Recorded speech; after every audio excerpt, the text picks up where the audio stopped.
अस्सलाम वालेकुम नाजरीन, आप देख रहे हैं आवाज और मैं हूं शहजाद इकबाल। प्राइम मिनिस्टर नवाज शरीफ साहब आज पार्लियामेंट में तशरीफ लेकर आए और बड़ी मेहनत के बाद उनको लाया गया क्योंकि ऑपोजिशन ने 5 सेशंस का बाकायदा बॉयकॉट किया और प्रेशर डाला नवाज शरीफ साहब पे कि वो आए पार्लियामेंट में और वजाहत करें पनामा लीक्स में जो इल्जामात लगे हैं। तो आज वजीर आजम साहब आए, उन्होंने तकरीर की, ऑन ओथ ये तकरीर थी और ये कहा जा सकता है कि चंद सवालात जो ऑपोजिशन ने उनसे पूछे थे या जो मीडिया ने उठाए थे उनमें से चंद के सवालात दिए। अब ये एक अलग बहस है वो जवाबात तसल्ली बख्श थे या नहीं थे, लेकिन ऑपोजिशन की जब बारी आई तो ऑपोजिशन ने वॉकआउट किया और खुर्शीद शाह साहब ने ये कहा जाते जाते कि 7 सवाल हमने पूछे थे, नवाज शरीफ साहब ने तकरीर की, हमारे सवालात का जवाब नहीं दिया बल्कि 70 मजीद सवालात को जन्म दे दिया। अब ये बात भी उनकी ठीक है कि कई नए सवालात को जरूर नवाज शरीफ साहब की तकरीर ने जन्म दिया है, कुछ नए तजादात भी हमारे सामने है जिन पे हम प्रोग्राम में बात करेंगे भी, लेकिन ये भी कहना जरूरी है कि ऑपोजिशन के पास आज एक भरपूर मौका था।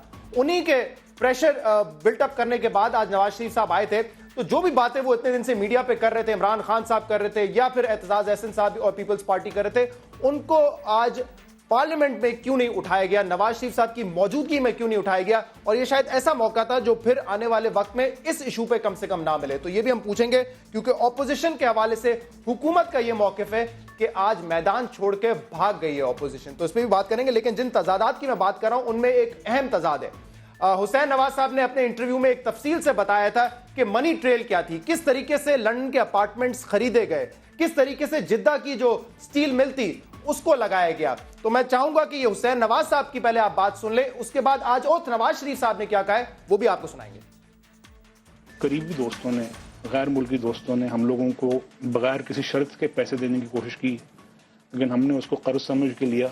उसके बाद सऊदी बैंक्स ने हमें फंड किया, जिससे इंतहाई कम सरमाए के साथ हमने एक छोटी सी मिल लगाई। और वो मिल भी मैं बता चुका हूं कि हमारे अपने ही खानदान की लगाई हुई मिल थी दुबई में। मैं खुद दुबई गया जाती तौर पर, जाके मैंने उसे वहां खरीदा और इंतहाई अर्जा खरीदा क्योंकि वो पड़ी हुई थी वहां पे। जी, तो 2-3 सोर्सेज बताए। एक तो उन्होंने कहा कि हमने अपनी पुरानी दुबई की मिल, स्टील मिल जो है वो खुद जाके खरीदी और हमें दोस्तों ने पैसा दिया और हमें सऊदी बैंक्स ने पैसा दिया, जिसकी वजह से हमने सऊदी में ये स्टील मिल लगाई थी और उसके बाद उसको बेच के हमने प्रॉपर्टी खरीदी। आप सुनिए कि आज नवाज शरीफ साहब क्या कह रहे थे कि पैसा कहां से आया जिद्दा स्टील मिल लगाने का। ये फैक्ट्री अप्रैल 1980 में तकरीबन 33.37 मिलियन दिरहम में फरोख्त हुई। जनाब स्पीकर, तब हमारे वालिद मोहतरम हयात थे, उन्होंने जलावतनी में एक बार फिर कमर बांधी और जद्दा में एक स्टील मिल लगाई। उसकी बुनियादी सरमायाकारी के लिए दुबई फैक्ट्री की फरोख्त से हासिल होने वाले सरमाए ने भी मदद की। जद्दा की ये फैक्ट्री जून 2005 में अपनी मशीनरी, वसी कताए अराजी और दीगर असासों समेत तकरीबन 64 मिलियन रियाल यानी 17 मिलियन डॉलर्स में फरोख्त हुई। दुबई और जद्दा की फैक्ट्रियों के हवाले से तमाम रिकॉर्ड और दस्तावेज मौजूद हैं। हजूर, ये हैं वो जराए और वसाइल जिनसे लंदन के फ्लैट्स खरीदे गए।